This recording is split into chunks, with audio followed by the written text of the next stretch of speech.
Hello guys, welcome back to another video.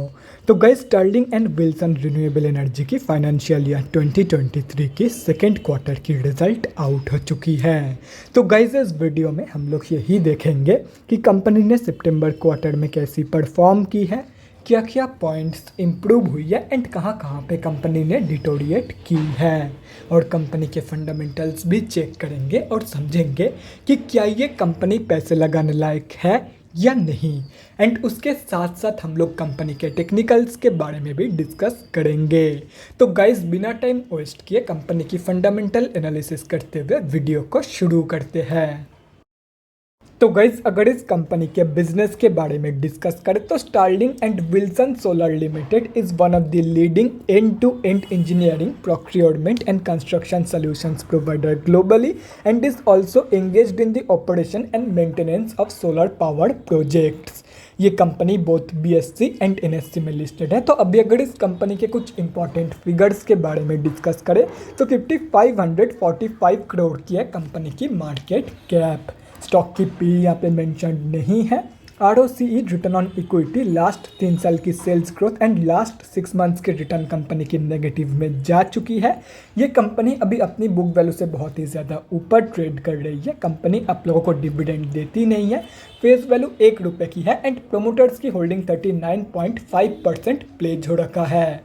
तो guys, अभी अगर इस कंपनी की सितंबर क्वार्टरली के रिजल्ट के बारे में डिस्कस करें तो सितंबर 2022 की क्वार्टर की अनऑडिटेड स्टैंडअलोन फाइनेंशियल रिजल्ट आप लोगों के सामने है एंड यहाँ पे जितने भी सारे फिगर्स है वो सब करोड़्स में दिया हुआ है।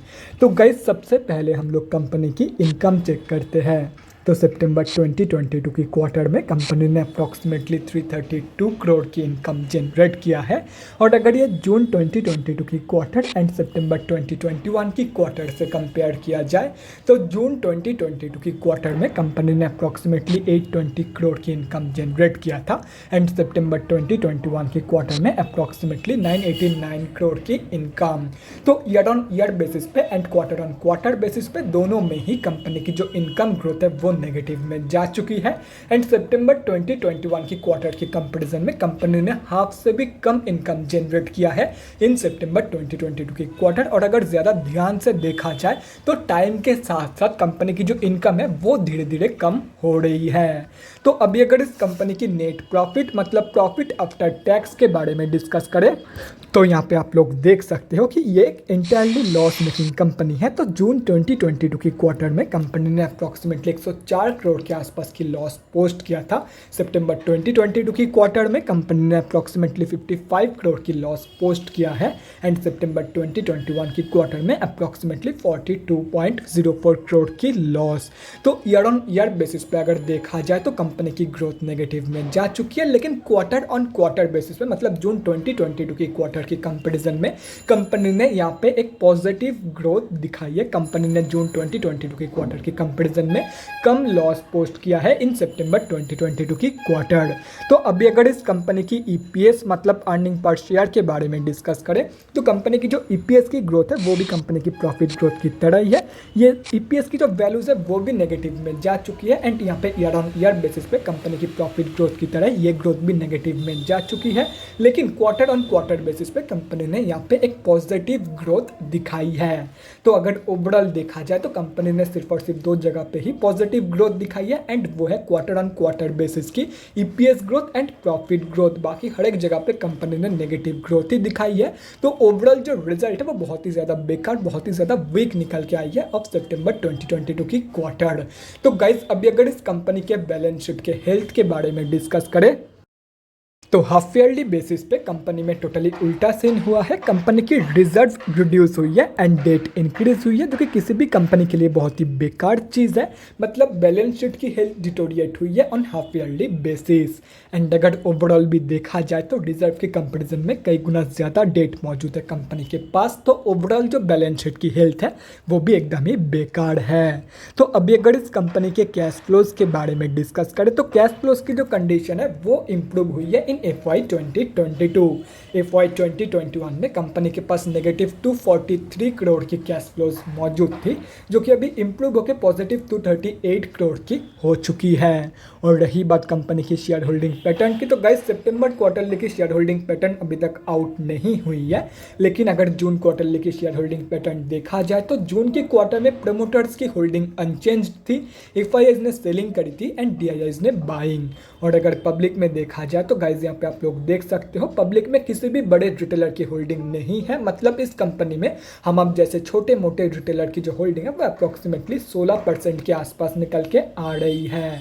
लेकिन अगर 3 साल की कंपैरिजन में देखा जाए तो 3 साल पहले पब्लिक की होल्डिंग थी 4% के आसपास, जो कि अभी 4 गुना बढ़ चुका है। मतलब बड़े प्लेयर्स जो है वो धीरे धीरे क्विट कर रहे हैं इस कंपनी से, बड़े प्लेयर्स अपनी होल्डिंग बेच के निकल रहे हैं इस कंपनी से। तो गाइज अभी कंक्लूजन पे आते हैं कि क्या आप लोगों को इस कंपनी में पैसा लगाना चाहिए या नहीं।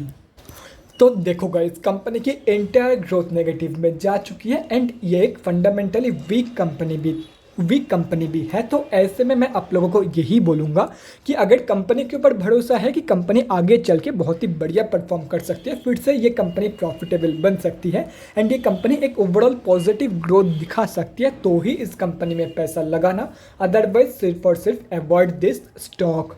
तो गाइज अभी अगर इस कंपनी के टेक्निकल्स के बारे में डिस्कस करें तो यहाँ पे हम लोग आ चुके हैं NSE के डेली चार्ट पे। तो गाइज सबसे पहले हम लोग ये समझते हैं कि कंपनी में अभी चल क्या रहा है। तो गाइज कंपनी अभी अपनी 200 की मूविंग एवरेज से नीचे ट्रेड कर रही है, मतलब कंपनी अभी ऑफिशियली डाउन ट्रेंड में है।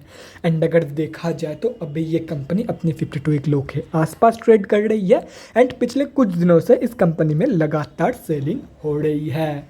तो ऐसे में जिनकी भी होल्डिंग इस कंपनी में ऑलरेडी है उन लोगों को मैं यही सजेस्ट करूंगा कि आप लोग अप्रॉक्सीमेटली 260 रुपये के आसपास एक स्टॉप लॉस लगा के रख दो। एंड ये मैं इसीलिए सजेस्ट कर रहा हूं क्योंकि अगर ये कंपनी बाय चांस इस सेलिंग के चलते अपनी लास्ट 52 वीक लो से भी स्लिप कर जाती है तो आप लोगों का स्टॉप लॉस हिट हो जाएगा एंड आप लोग ज़्यादा लॉस होने के हाथ से बच जाओगे। बाकी स्टॉप लॉस लगाना है या नहीं ये एंटायरली सब्जेक्टिव है। तो गाइज अभी अगर फ्रेश एंट्रीज के बारे में डिस्कस करें तो पहले ही क्लियर कर देता हूं कि ये कंपनी ना ही स्विंग ट्रेडर्स के लिए है ना ही शॉर्ट टर्म ट्रेडर्स। एंड ये मैं इसीलिए बोल रहा हूं क्योंकि ये कंपनी बहुत ही ज़्यादा वोलेटाइल है, जैसे कि यहाँ पे आप लोग देख सकते हो। मैक्सिमम टाइम ये कंपनी अपनी 200 मूविंग एवरेज के आसपास ही वोलेटाइल होकर रखता है, कभी कभार कोई बड़ा सा मूव देती है। तो simply stay away from this company अगर आप लोग शॉर्ट टर्म ट्रेडर हो या तो फिर स्विंग ट्रेडर हो। और रही बात लॉन्ग टर्म इन्वेस्टर्स की, तो देखो गाइस लॉन्ग टर्म इन्वेस्टर्स को मैं यही बोलूँगा कि सिंपली अभी एंट्री मतलब वेट करो। अगर ये लो टूट जाती है, अगर ये लास्ट 52 वीक लो टूट जाती है तो बहुत सस्ते भाव पे ये कंपनी आप लोगों को मिल सकता है। हो सकता है 200 रुपये के आसपास भी ये कंपनी आप लोगों को मिल जाए, एटलीस्ट 250 के नीचे तो ये कंपनी मिल ही जाएगी अगर ये लास्ट 52 वीक हाई टूटती है तो सिंपली वेट करो। अगर यहाँ से कंपनी रिवर्सल ले लेती है तो सिंपली रिवर्सल के टाइम एंट्री कर सकते हो। बाकी अगर गिर जाती है तो और भी नीचे की प्राइस पॉइंट पे आप लोगों को इस कंपनी में एंट्री मिल जाएगी। बाकी अगर आप लोग एक स्ट्रेस फ्री एंट्री चाहते हो तो करंट मार्केट प्राइस के आसपास भी एंट्री कर सकते हो। ये पॉइंट अभी कंपनी जहाँ पे ट्रेड कर रही है ये पॉइंट उसकी लास्ट 52 वीक हाई से काफ़ी नीचे है, तो ये भी one of the best entry बन जाएगी फॉर दिस कंपनी।